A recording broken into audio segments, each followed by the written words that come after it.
네, 오늘의 기업단, 종목단 흐름은 어땠는지 체크해 보겠습니다. 일단 M7 기업들 상황부터 점검하고 가시죠. 오늘은 혼조세로 장세를 가져가는 모습입니다. 일단 전반적으로 어떤 분위기가 형성되었는지는 다음 장 통해서 만나보고요. 개별적인 이슈부터 한 가지씩 정리해 보시죠.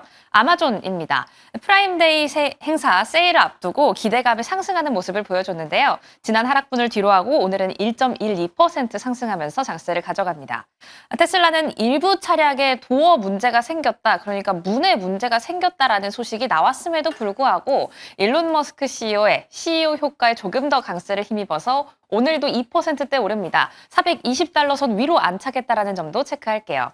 마지막으로는 엔비디아입니다. 중국용 수출용 칩에 대한 수요가 약간 약하다라는 보도가 나왔음에도 불구하고 오늘은 1%대 낙폭을 유지하는 모습입니다. 하지만 어제에 이어서 어제는 약보합권이었죠. 계속된 하락세가 이어지고 있다는 점은 주목할 필요가 있어 보입니다. 그럼 다음 장 통해서 전체적인 분위기도 함께 보러 가시죠. 오늘의 히트맵 상황입니다. 전반적으로 혼조세를 오가고 있는 미국 뉴욕 증시. 앞서서 들으셨던 것처럼 FOMC를 하루밖에 앞두고 있지 않기 때문에 오늘은 관망 심리가 짙게 깔린 하루였습니다.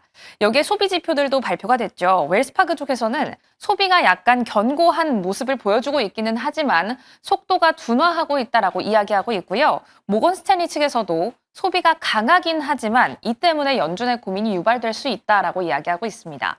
장 전반에도 이런 분위기가 감돌긴 했는데요. 이 지표를 확인하고 나서 우리 경제 좀 괜찮긴 하네라고 생각을 했다가 투자자들이 장 막판으로 갈수록 경제가 괜찮다면 금리 인하를 안 하는 거 아니야라는 우려감이 조금 더 짙게 깔린 하루였습니다. 그 때문에 관망 심리가 조금 더 짙어졌겠죠.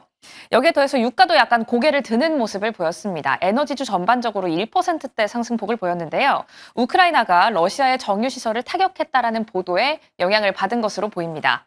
개별적인 이슈도 한번 체크해 보시죠. 마이크로는 10거래일 연속 상승세를 이어가고 있고요. 오라클 같은 경우에는 여기에 나와 있는 것처럼 틱톡의 인수 거래가 진행될 것이다라는 보도의 상승세를 더하는 모습이었습니다.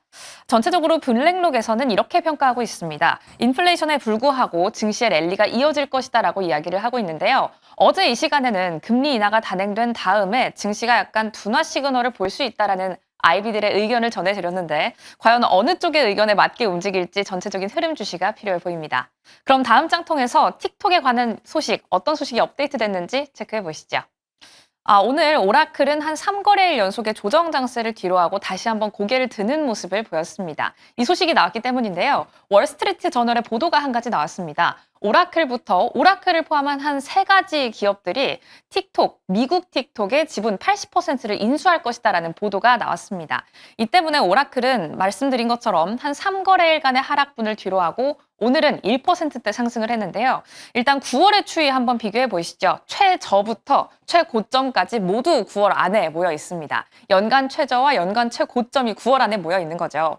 일단 최고점을 찍은 건 모두 알고 있는 이 이슈 때문입니다. AI 붐, 그러니까 오라클이 우리 앞으로도 AI 이만큼 할 수 있어요라는 소식을 내놨을 때 최고점을 찍는 모습을 보여줬고요.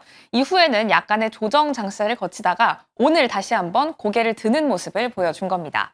그럼 틱톡 매각 소식 계속해서 중국과 미국 간의 관계에 대해서 이야기를 할 때도 고개를 드는 소식인데요. 틱톡 매각이 왜 중요할까요? 이게 어떤 이슈로 좀 촉발됐는지부터 한번 체크를 해볼 필요가 있습니다. 미국 측에서 이렇게 이야기를 한 거죠. 미국 사용자들이 틱톡 사용을 늘려갈수록 이 개인정보 유출이 점점 더 많아지는 것 같다. 그러니까 국가 안보가 좀 우려된다라고 이야기하면서 너희 틱톡 매각해라고 이야기를 한 겁니다. 그러니까 좀 표면적인 이유는 안보 강화였는데요. 하지만 조금 더 내면적인 이점을 본다면 만약 틱톡을 미국 내에서 좀 사용을 할 수 없게 된다면 미국 업체들의 광고 효과, 컨텐츠 효과들이 좀 올라가겠죠. 결국에는 내수 진작입니다. 그럼 이걸 어떻게 하겠다라는 걸까? 처음에는 일단 금지를 하겠다라고 했다가 이제 이 기업을 우리한테 좀 매각을 해라라고 좀 풀어가기 시작한 겁니다.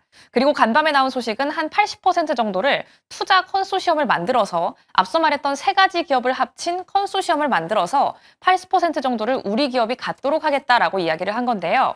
일단 좀 그나마 다행인 점은 틱톡 입장에서 다행인 점은 20% 정도의 지분은 유지가 된다라는 사실입니다. 한 달에서 한 달 반 정도 기간 내에 이걸 이뤄낼 것이다라고 이야기를 했는데요. 오라클은 약간 웃을 수 있겠습니다. 좀 안정적인 수익을 기대해 볼 수 있고 앞서서 좀 제시를 했었던 안보 강화에 오라클이 한 몫을 더 해준다면 AI 붐에 이어서 좀 주가가 상승 탄력을 더 받지 않을까라는 기대감을 가질 수가 있는 거죠. 그럼 이 매각 시점은 언제로 좀 지정이 되어 있냐? 간밤에 나왔던 행정명령이 한 가지 있습니다. 일단 틱톡 매각 소식이 계속해서 좀 고개를 들고 있다라고 말씀을 드렸는데 이 틱톡 매각 올해 안에 할 것이다라고 이야기는 하지만 좀 연기가 됐습니다. 12월 중으로 할 것이다라고 이야기를 하는데요. 연기가 이번으로써 네 번째 미루어진 것이다라는 점을 감안하면 정말 올해 안에 이루어지긴 할까라는 의문도 들기는 합니다. 이렇게 매크로 단인 이슈에 힘입어서 오늘 오라클은 상승세를 보였는데요. 매크로 이슈부터 종목별, 기업별 투자 전략까지 어떻게 세워봐야 할지 지금 바로 함께 만나보시죠.